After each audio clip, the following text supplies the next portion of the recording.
సర్వమంగళ మాంగళ్యే శివే సర్వార్థ సాధికే శరణ్యే త్రయంబకే దేవి నారాయణి నమోస్తుతే.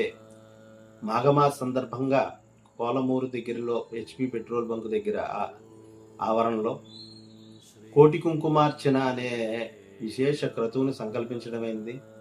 కోటి కుంకుమార్చన అంటే ఎవరో ఒకళ్ళు వ్యక్తిగా చేసేది కాదు, ఒకళ్ళు చేస్తే అయ్యేది కాదు. దాని ఫలం అందరూ పొందగలరు. కోటి కుంకుమార్చన అంటే ప్రతి మహిళ కూడా అమ్మవారిని నామస్మరణతో ఓం శ్రీమాత్రే నమః అనే నామముతో అమ్మవారిని అర్చించి పూజాది క్రతువులు చేసుకుని భక్తి శ్రద్ధలతో అమ్మవారిని కుంకుమతో అర్చించడం వల్ల సౌభాగ్యం కలుగుతుంది. అలాగే ఈ క్రతువు వల్ల లోక శ్రేయస్సు కూడా కలుగుతుంది అన్నమాట.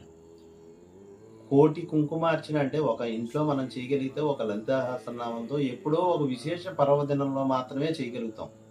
కానీ అనేక మంది మహిళలు ఒక చోట కలే సంఘే శక్తి అన్నారు.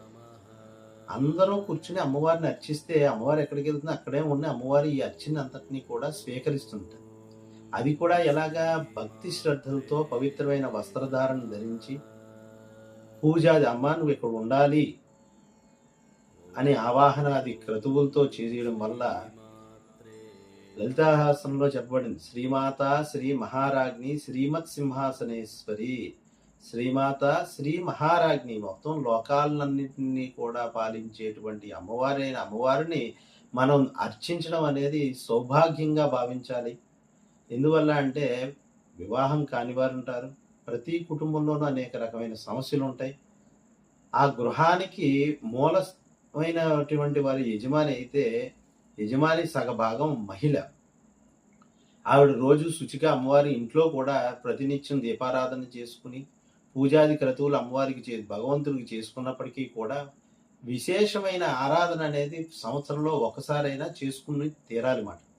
ఆ ఉద్దేశంతో ప్రతి మహిళ కూడా ఇంట్లో నుంచి వచ్చి ఆవిడే స్త్రీ అమ్మవారే కుంకుమ